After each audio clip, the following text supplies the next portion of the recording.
Setelah mengalahkan lawan-lawannya, akhirnya Raden Kian Santang bertemu dengan Sayyidina Ali bin Abi Thalib. Pertarungan pun terjadi. Setiap kali Kian Santang berhasil menebas tubuh Sayyidina Ali, tubuh itu menyatu kembali. Merasa heran, Kian Santang bertanya, ilmu apa yang digunakan oleh Sayyidina Ali? Sayyidina Ali menjawab bahwa ilmu yang dimilikinya adalah ilmu tauhid. Kian Santang pun merasa penasaran dan ingin mempelajari ilmu tersebut. Sayyidina Ali kemudian menjelaskan bahwa syarat untuk mempelajarinya adalah dengan mengucapkan 2 kalimat syahadat. Setelah berpikir sejenak, Kian Santang pun setuju. Ia lalu mengucapkan 2 kalimat syahadat dengan bimbingan Sayyidina Ali, dan sejak saat itu ia resmi memeluk agama Islam. Namanya pun berganti menjadi Sunan Rohmat Suci atau lebih dikenal sebagai Sunan Godog. Kisah selanjutnya akan kita bahas di episode berikutnya. Jangan lupa subscribe dan nyalakan loncengnya ya. Terima kasih. Halo semuanya, selamat datang kembali di channel kami. Hari ini, kita akan menyelami salah satu kisah paling legendaris dari Tanah Pasundan. Sebuah cerita tentang pangeran, kesaktian, pencarian jati diri, dan perjalanan spiritual yang luar biasa. Kita akan membahas kisah Prabu Kian Santang, putra mahkota dari kerajaan Pajajaran yang agung. Siapakah beliau sebenarnya, dan bagaimana perjalanannya mengubah takdirnya selamanya? Mari kita mulai. Di masa keemasan kerajaan Pajajaran, di bawah kepemimpinan raja yang bijaksana, Prabu Siliwangi, hiduplah seorang pangeran yang gagah berani dan sakti mandraguna. Namanya Raden Kian Santang. Sejak kecil, ia sudah menunjukkan bakat luar biasa dalam ilmu kanuragan. Berbagai guru terbaik di seluruh penjuru negeri telah ia datangi, dan semua ilmu mereka berhasil ia kuasai dengan sempurna. Tumbuh dewasa, Kian Santang menjadi sosok yang tak terkalahkan. Tidak ada satupun pendekar di tanah Jawa yang mampu menandingi kesaktiannya. Setiap pertarungan selalu ia menangkan dengan mudah. Pedang, tombak, panah, bahkan senjata pusaka terkuat sekalipun tidak mampu melukai kulitnya. Ia kebal terhadap segala jenis senjata. Awalnya, Kian Santang merasa bangga dengan kekuatannya. Ia adalah pangeran yang dihormati, putra mahkota yang akan mewarisi takhta Pajajaran. Namun, seiring berjalannya waktu, perasaan bangga itu perlahan berubah menjadi kegelisahan. Kemenangan demi kemenangan terasa hampa. Tidak ada lagi tantangan yang bisa membuatnya bersemangat. Ia mulai merasa bosan dengan kehidupannya yang tanpa tandingan. Suatu hari, dengan hati yang gundah, Kian Santang menghadap ayahnya, Prabu Siliwangi. Ia mencurahkan isi hatinya. "Ayahanda," katanya, "hamba merasa hidup ini tidak berarti lagi. Tidak ada seorang pun di dunia ini yang mampu mengalahkan hamba. Adakah seseorang di luar sana yang bisa menandingi kekuatan hamba? Hamba ingin merasakan bagaimana rasanya terluka, bagaimana rasanya dikalahkan." Prabu Siliwangi, dengan kearifannya, menatap putranya dengan tatapan penuh makna. Ia tahu kegelisahan Kian Santang bukanlah kesombongan, melainkan sebuah pencarian jati diri yang mendalam. Sang raja kemudian berkata, "Anakku, jika engkau benar-benar ingin mencari lawan yang sepadan, pergilah ke arah barat. Seberangi lautan luas. Di sana, di tanah seberang, ada seorang laki-laki tua yang sedang duduk menjahit jubahnya. Namanya Ali. Hanya dialah yang mungkin bisa mengalahkanmu." Tanpa pikir panjang, Kian Santang memohon restu ayahnya dan segera memulai perjalanannya. Ia dipenuhi semangat baru. Akhirnya, ada sebuah harapan untuk menemukan lawan yang sepadan. Dengan kesaktiannya, ia melintasi hutan, mendaki gunung, dan akhirnya tiba di tepi lautan. Tanpa ragu, ia menggunakan kekuatannya untuk menyeberangi samudra yang luas. Setelah perjalanan panjang yang melelahkan, Kian Santang akhirnya tiba di tanah Arab. Ia mulai mencari sosok bernama Ali. Ia bertanya kepada setiap orang yang ditemuinya, hingga akhirnya ia sampai di sebuah kota suci, Mekah. Di sana, ia melihat seorang laki-laki tua yang persis seperti yang digambarkan ayahnya, sedang duduk dengan tenang sambil menjahit sebuah jubah yang sudah usang. Dengan sedikit rasa angkuh karena kesaktiannya, Kian Santang menghampiri orang tua itu. "Wahai kakek, benarkah engkau yang bernama Ali?" tanyanya. Laki-laki tua itu mengangkat wajahnya, tersenyum lembut dan menjawab, "Benar, anak muda. Aku Ali. Ada perlu apa engkau mencariku? Aku Raden Kian Santang, pangeran dari Pajajaran. Aku datang dari jauh untuk menantangmu bertarung. Aku dengar, hanya engkau yang bisa mengalahkanku, ucap Kian Santang dengan percaya diri. Ali tersenyum lagi. Senyumnya penuh dengan kedamaian, bukan senyum meremehkan. Anak muda, kata Ali, aku sudah tua. Tenagaku tak sekuat dulu. Aku tidak punya keinginan untuk bertarung. Tapi jika engkau memaksa, aku punya satu syarat. Apa syaratnya? Tanya Kian Santang, tidak sabar. Lihatlah tongkatku yang tertancap di tanah itu, kata Ali, sambil menunjuk sebuah tongkat kayu yang sederhana. Jika engkau mampu mencabutnya, aku akan mengaku kalah dan tidak perlu bertarung. Kian Santang tertawa dalam hati. Tugas yang sangat mudah, pikirnya. Mencabut sebuah tongkat kayu dari tanah, itu pekerjaan anak kecil. Dengan sombong ia menjawab, baiklah, jika hanya itu, lihat saja. Kian Santang melangkah menuju tongkat itu. Dengan satu tangan, ia mencoba mencabutnya. Aneh, tongkat itu tidak bergeming sedikit pun. Ia mencoba lagi dengan dua tangan, mengerahkan seluruh tenaganya. Tongkat itu tetap tertancap kokoh, seolah menyatu dengan bumi. Keringat mulai membasahi dahinya. Ia mengerahkan seluruh ajian dan kesaktiannya. Namun tongkat itu sama sekali tidak bergerak. Napasnya terengah-engah. Rasa percaya dirinya runtuh seketika. Untuk pertama kalinya dalam hidup, ia merasa tidak berdaya. Ia menatap Ali dengan pandangan tidak percaya. Bagaimana mungkin seorang kakek tua memiliki kekuatan sebesar ini? Melihat Kian Santang yang kelelahan dan putus asa, Ali berjalan menghampirinya. Dengan sangat mudah, seolah tanpa tenaga, ia mencabut tongkat itu dari tanah. Kian Santang terperangah. Ia langsung bersimpuh di hadapan Ali. Kesombongannya hilang, berganti dengan rasa kagum dan hormat yang luar biasa. Ampun, Tuan. Hamba mengaku kalah, kata Kian Santang dengan suara bergetar. Hamba mohon, terimalah hamba sebagai muridmu. Ajarkanlah hamba ilmu yang Tuan miliki. Ali, yang sebenarnya adalah Sayyidina Ali bin Abi Thalib, sepupu dan menantu Nabi Muhammad, kembali tersenyum. Ilmu yang kumiliki bukanlah ilmu kesaktian untuk bertarung. Anak muda, ini adalah ilmu tentang kepasrahan kepada Tuhan Yang Maha Esa. Jika engkau ingin mempelajarinya, engkau harus mengucapkan 2 kalimat syahadat dan memeluk agama Islam. Di hadapan Sayyidina Ali, Raden Kian Santang dengan tulus mengucapkan 2 kalimat syahadat. Momen itu adalah titik balik dalam hidupnya. Ia bukan lagi pangeran yang haus akan pertarungan, melainkan seorang hamba yang haus akan ilmu agama. Ia tinggal di Mekah selama beberapa waktu, belajar Al-Quran, dan mendalami ajaran Islam dengan tekun di bawah bimbingan Sayyidina Ali. Setelah merasa ilmunya cukup, Kian Santang mendapatkan gelar baru, Haji Sunan Rohmat Suci.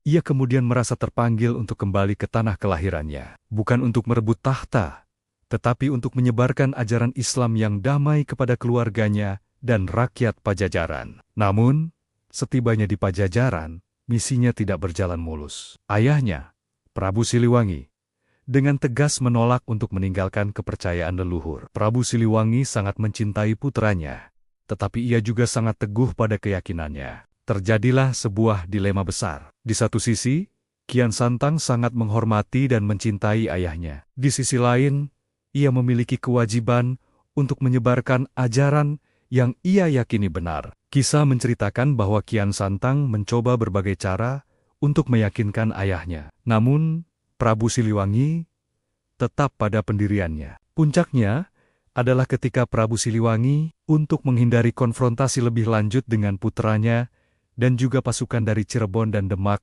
yang mulai menekan Pajajaran, memutuskan untuk moksa atau menghilang secara gaib bersama sebagian besar rakyat dan kerajaannya. Meskipun gagal mengislamkan ayahnya, Kian Santang tidak menyerah.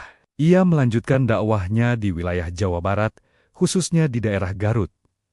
Ia dikenal sebagai seorang ulama yang bijaksana dan penyebar Islam yang gigih. Ia mendirikan pusat-pusat pengajaran Islam dan menjadi panutan bagi masyarakat. Warisan Prabu Kian Santang atau Sunan Rohmat Suci tetap hidup hingga hari ini. Makamnya di Godok, Garut, menjadi salah satu situs ziarah penting di Jawa Barat, dikunjungi oleh ribuan orang yang ingin mengenang dan mengambil pelajaran dari kisah hidupnya. Kisah Prabu Kian Santang adalah cerminan perjalanan spiritual yang luar biasa. Dari seorang pangeran yang sombong karena kesaktiannya, menjadi seorang ulama yang rendah hati dan mengabdikan hidupnya untuk menyebarkan ajaran kebaikan. Ceritanya mengajarkan kita bahwa kekuatan sejati bukanlah terletak pada kemampuan untuk mengalahkan orang lain, tetapi pada kemampuan untuk mengalahkan ego dan hawa nafsu diri sendiri. Ini adalah kisah tentang pencarian,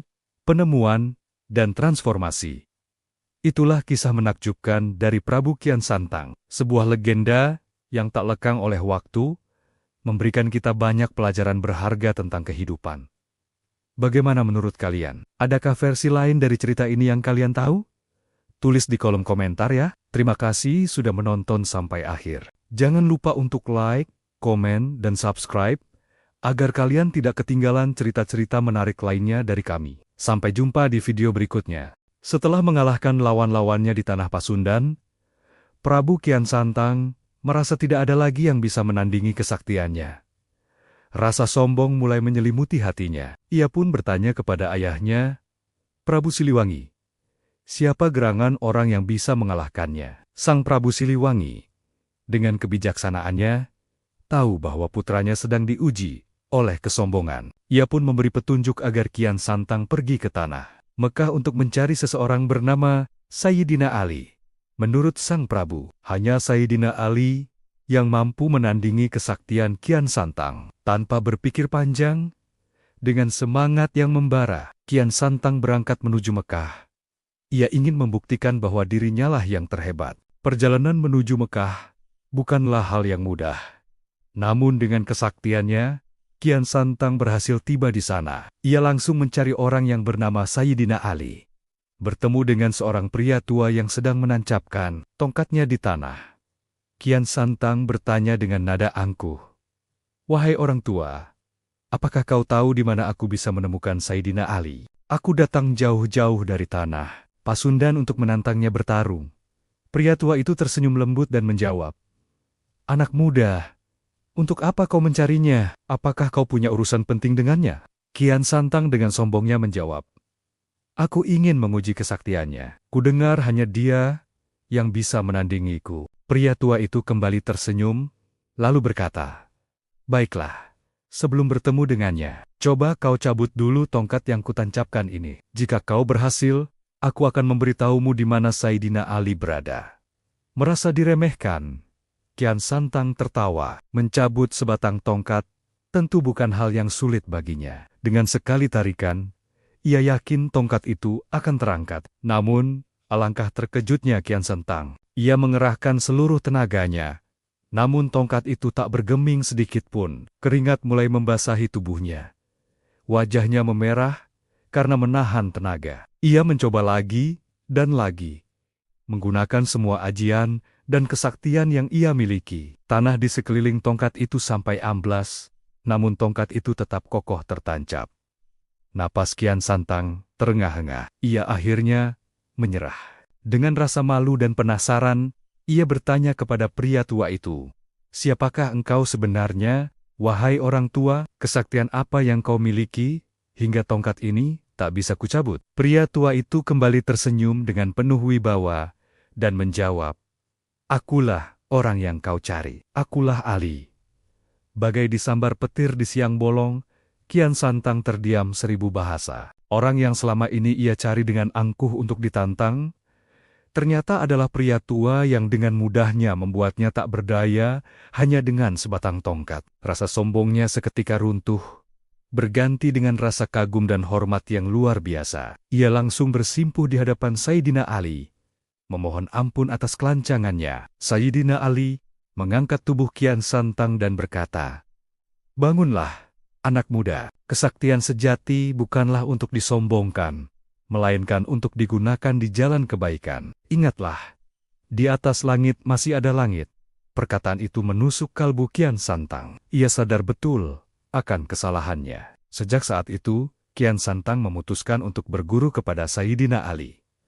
Ia ingin mempelajari bukan hanya ilmu kanuragan, tetapi juga ilmu agama dan kebijaksanaan. Di bawah bimbingan Sayyidina Ali, Kian Santang berubah menjadi pribadi yang jauh lebih baik. Ia belajar tentang Islam, tentang kerendahan hati, dan tentang tujuan hidup yang sesungguhnya. Kesombongannya telah hilang, digantikan oleh semangat untuk menyebarkan ajaran kebaikan. Setelah dirasa cukup ilmunya, Kian Santang pun berpamitan kepada gurunya untuk kembali ke tanah Pasundan. Namun, tujuannya kini bukan lagi untuk pamer kesaktian, melainkan untuk menyebarkan ajaran Islam di tanah kelahirannya. Setibanya kembali di Pajajaran, Kian Santang menghadap ayahnya, Prabu Siliwangi. Ia menceritakan semua pengalamannya di Mekah dan keputusannya untuk memeluk agama Islam. Dengan penuh hormat, ia mengajak sang ayah untuk ikut serta memeluk agama yang baru dianutnya. Prabu Siliwangi, yang memegang teguh ajaran leluhur Sunda Wiwitan, tentu saja terkejut. Ia menghargai keputusan putranya, namun menolak untuk mengikuti jejaknya. Terjadilah perbedaan keyakinan antara ayah dan anak. Kian Santang, dengan semangat dakwahnya, terus mencoba meyakinkan sang ayah. Namun, Prabu Siliwangi tetap pada pendiriannya. Untuk menghindari konflik yang lebih besar di dalam istana, Prabu Siliwangi akhirnya mengambil keputusan besar. Ia memilih untuk moksa atau ngahyang, menghilang dari alam nyata, bersama sebagian pengikutnya yang setia. Peristiwa ini menjadi salah satu legenda paling terkenal dalam sejarah Pajajaran. Meskipun sedih dengan keputusan ayahnya, Kian Santang tetap melanjutkan misinya. Ia mulai menyebarkan ajaran Islam di wilayah Pajajaran dan sekitarnya. Dengan bekal ilmu agama dari Sayyidina Ali dan kebijaksanaan yang telah ia pelajari, dakwahnya diterima dengan baik oleh sebagian masyarakat. Ia tidak menggunakan kekerasan, melainkan pendekatan yang damai dan penuh pengertian. Menghargai budaya lokal yang sudah ada, nama Kian Santang pun berubah. Setelah memeluk Islam, ia lebih dikenal dengan nama Sunan Rohmat Suci, atau juga sering disebut sebagai Sunan Godok. Ia mendirikan pusat penyebaran Islam di daerah Godok, Garut. Di sanalah ia mengajar, membimbing masyarakat, dan menjadi salah satu tokoh penting dalam sejarah penyebaran Islam di tanah Pasundan. Warisannya bukan lagi tentang kesaktian yang tak terkalahkan, melainkan tentang perjalanan spiritual dari kesombongan menuju kerendahan hati, dan pengabdiannya dalam menyebarkan cahaya kebaikan.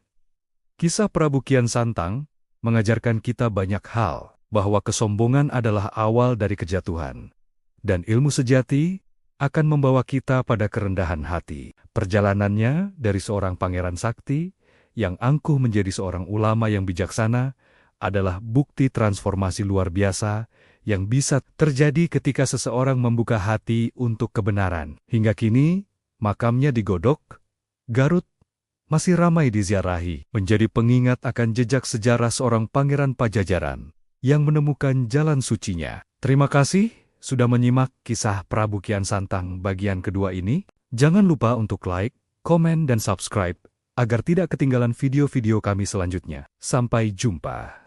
Welcome back to our channel. In our last episode, we left Prabu Kian Santang, the mighty prince of Pajajaran, on a quest for an opponent who could match his incredible strength. His journey, driven by a blend of youthful pride and a thirst for challenge, led him far from his homeland. He had defeated every warrior, every master of martial arts he encountered. Yet his desire for a true test of his abilities remained unfulfilled. This burning ambition would soon lead him to a path he never expected, a path that would challenge not just his physical prowess, but the very core of his beliefs. After months of travel, Kian Santang heard whispers of a powerful figure in the distant land of Arabia, a man known not for his worldly power or martial skill, but for his profound wisdom and spiritual strength. This man was Sayyidina Ali, a name that echoed with reverence and respect throughout the lands. Intrigued, Kian Santang saw this as his ultimate challenge. He believed that if he could defeat this renowned individual, he would truly be the most powerful man in the world.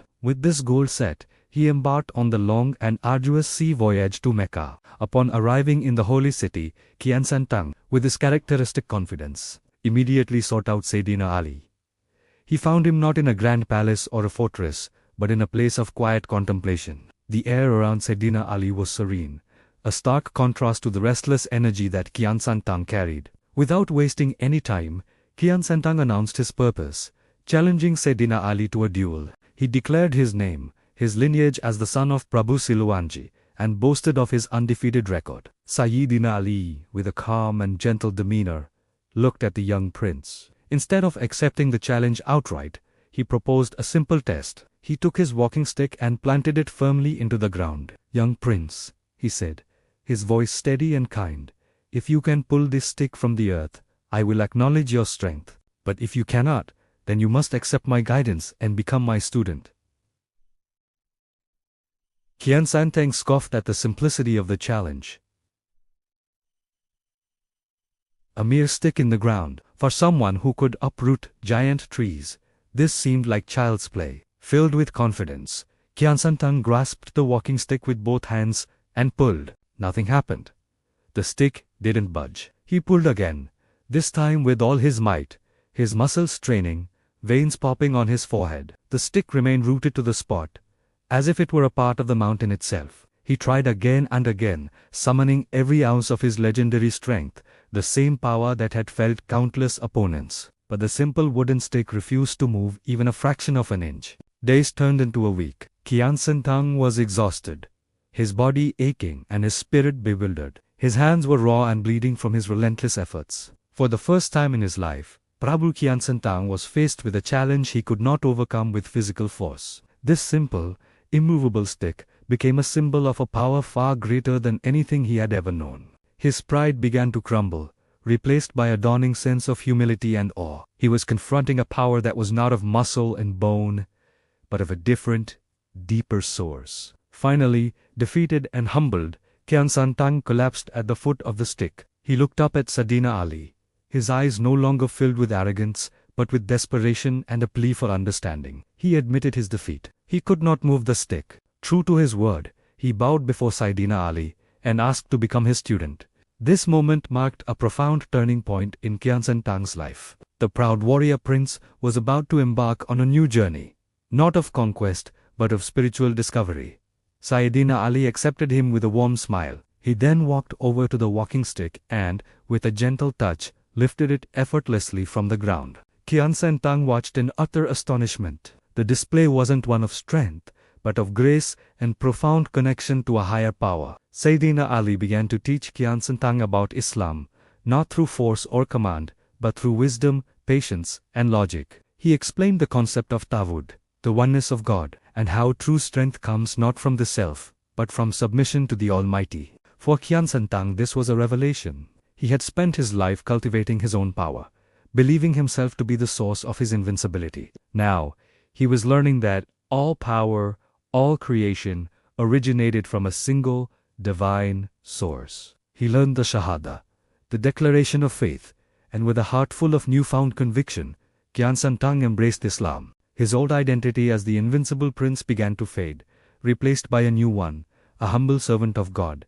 As he studied under Sayyidina Ali, Khian Santang's perspective on life shifted dramatically. He learned about prayer, charity, and the importance of using one's strength for justice and compassion, not for personal glory. His martial skills were not discarded but were now to be guided by faith and a moral compass. He was being reshaped, his raw power tempered by divine wisdom. In Mecca, he was given a new name to signify his new beginning, Sunan Rahmat Suci. After years of devoted study, Sunan Rahmat Suci, once known as Prabu Khian Santang, felt a new calling. It was not to seek opponents, but to share the light of knowledge and faith he had received. His heart yearned for his homeland, for his father Prabu Siluwanji, and for the people of Pajajaran. He wanted them to experience the peace and truth that he had found. With Sayyidina Ali's blessing, he prepared to return to the land of his birth, no longer as a conqueror, but as a messenger. His journey back was filled with a different kind of purpose. He was armed not just with his formidable skills, but with a powerful message of peace and monotheism. But with his father, the great Prabu Siluwanji, a staunch follower of the ancestral Sandanese faith, be willing to listen. How would the kingdom of Pajajaran react to the return of its prince, now a follower of a new and different path? The stage was set for another great chapter in his life, a challenge that would test his faith, his diplomacy, and his love for his family in ways he could never have imagined. The story of Khian Santang's return to Pajajaran is a tale of faith, family, and the clash of traditions. What happens when he confronts his own father? We'll dive into that dramatic encounter in the next part of our series. Make sure you're subscribed so you don't miss it. Thanks for watching, and we'll see you in the next video. Kisah sebelumnya menceritakan Prabu Kian Santang yang dengan penuh semangat berangkat ke tanah Mekah untuk mencari lawan tanding yang sepadan, sekaligus memenuhi tantangan ayahnya, Prabu Siliwangi. Setelah perjalanan panjang melintasi lautan dan daratan, akhirnya sampailah ia di kota suci Mekah.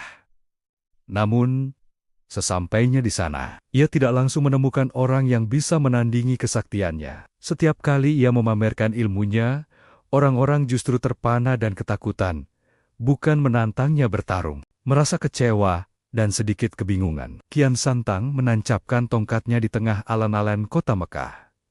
Ia kemudian berseru dengan lantang, menantang siapa saja yang berani mencabut tongkat saktinya itu. Ia berjanji, jika ada yang berhasil, ia akan berguru pada orang tersebut. Banyak orang mencoba, mulai dari saudagar kaya, prajurit perkasa, hingga para jawara lokal. Namun, tak satu pun dari mereka yang berhasil. Tongkat itu seolah menyatu dengan bumi, tak bergeming sedikit pun. Hari berganti hari, Kian Santang mulai merasa putus asa. Ia duduk termenung di dekat tongkatnya, memandangi orang-orang yang berlalu lalang. Tiba-tiba, seorang kakek tua dengan janggut putih panjang dan pakaian yang sangat sederhana mendekatinya. Kakek itu berjalan dengan langkah yang sedikit tertatih, membawa sebuah tasbih di tangannya. Ia tersenyum ramah kepada Kian Santang. "Anak muda, apa yang membuatmu tampak begitu gelisah di tanah suci ini?" tanya kakek itu dengan suara yang lembut, namun penuh wibawa. Kian Santang, yang awalnya sedikit meremehkan, menjawab dengan nada sombong, "Aku sedang mencari orang sakti, kek. Siapapun yang bisa mencabut tongkatku ini, akan kujadikan guru." Kakek itu hanya tersenyum simpul. Ia melihat ke arah tongkat yang tertancap kokoh.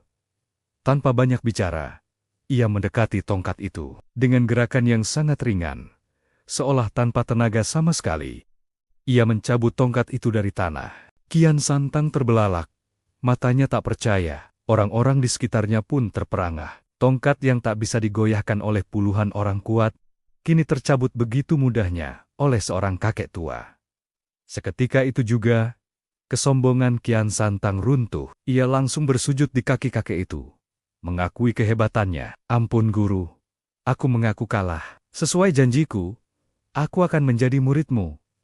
"Siapakah nama guru?" tanyanya dengan penuh hormat. Kakek itu membantu Kian Santang berdiri. "Namaku Ali bin Abi Thalib," jawabnya.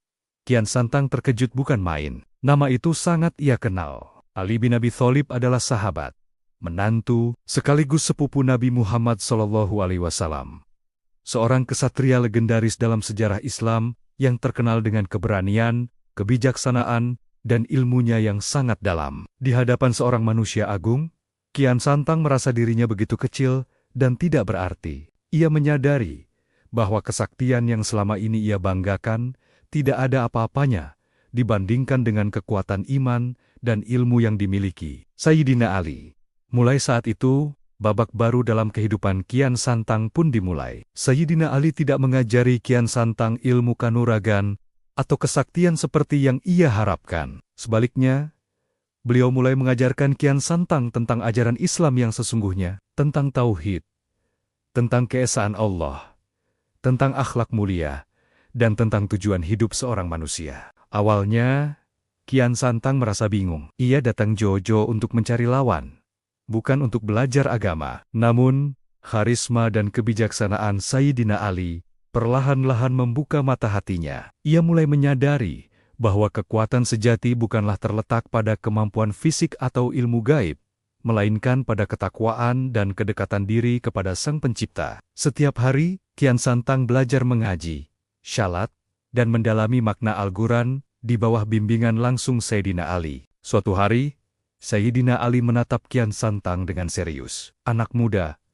ilmumu memang tinggi, kesaktianmu luar biasa. Namun, semua itu akan sia-sia jika hatimu kosong dari iman. Sekarang, aku akan mengujimu. Apakah kau sanggup melepaskan semua kesaktian yang kau miliki untuk ditukar dengan cahaya iman?" Ini adalah ujian terberat bagi Kian Santang. Melepaskan semua yang telah ia pelajari dan banggakan seumur hidupnya adalah hal yang tak terbayangkan. Namun, setelah merenung cukup lama dan melihat keteladanan dari gurunya, dengan hati mantap ia menjawab, "Aku bersedia, Guru.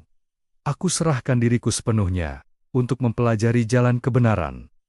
Melihat ketulusan muridnya, Sayyidina Ali tersenyum. Beliau kemudian membimbing Kian Santang untuk mengucapkan 2 kalimat syahadat. Saat itulah Raden Kian Santang, pangeran gagah dari Pajajaran, secara resmi memeluk agama Islam. Namanya pun diganti menjadi Sunan Rohmat Suci.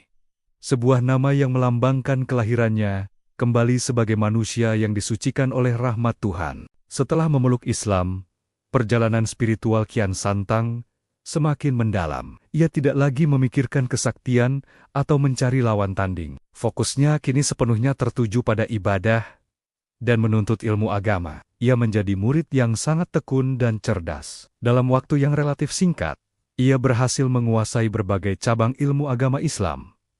Sayyidina Ali melihat potensi besar dalam diri muridnya itu. Beliau tahu bahwa Kian Santang ditakdirkan untuk menjadi seorang penyebar agama yang hebat. Setelah merasa ilmunya cukup, Sayyidina Ali pun memberikan tugas penting kepada Sunan Rohmat Suci. "Wahai Sunan Rohmat, ilmumu kini sudah mumpuni. Tugasmu sekarang adalah kembali ke tanah kelahiranmu, ke Pajajaran. Sampaikanlah cahaya Islam ini kepada keluargamu dan rakyatmu. Ajaklah ayahmu, Prabu Siliwangi, untuk memeluk agama yang lurus ini." Perintah Sayyidina Ali.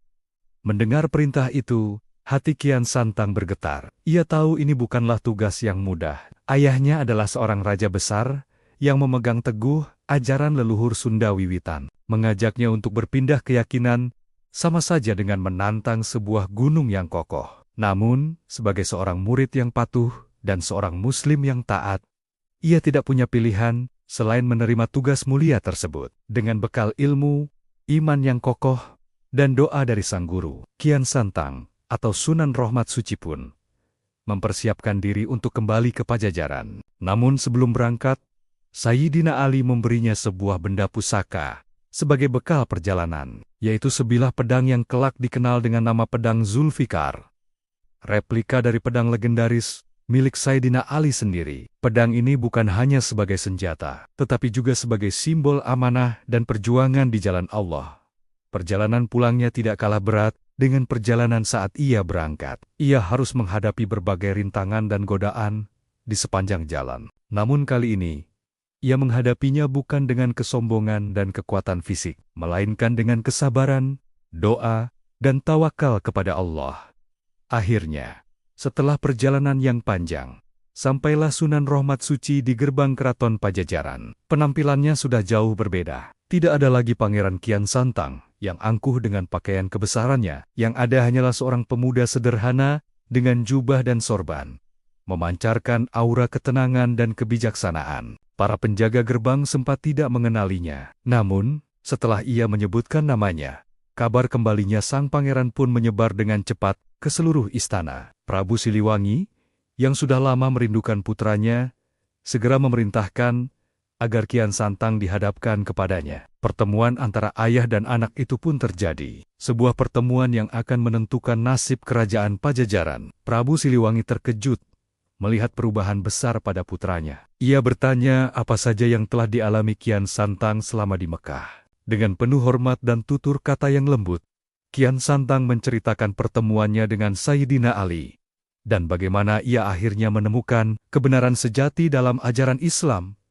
Kemudian, dengan penuh keberanian, ia menyampaikan maksud utamanya. "Ayahanda Prabu, Ananda datang kembali bukan untuk memamerkan kesaktian. Ananda datang untuk mengajak ayahanda dan seluruh rakyat Pajajaran untuk menuju jalan keselamatan. Marilah kita bersama-sama memeluk agama Islam, agama yang diridhoi oleh Tuhan semesta alam." Bagaimanakah reaksi Prabu Siliwangi mendengar ajakan putranya ini? Apakah ia akan menerima ajaran baru tersebut, atau justru murka dan menolaknya mentah-mentah? Pertarungan ideologi antara ayah dan anak ini akan menjadi babak yang sangat menentukan dalam sejarah Tanah Pasundan. Kisah selengkapnya akan kita lanjutkan di episode berikutnya. Terima kasih sudah menonton.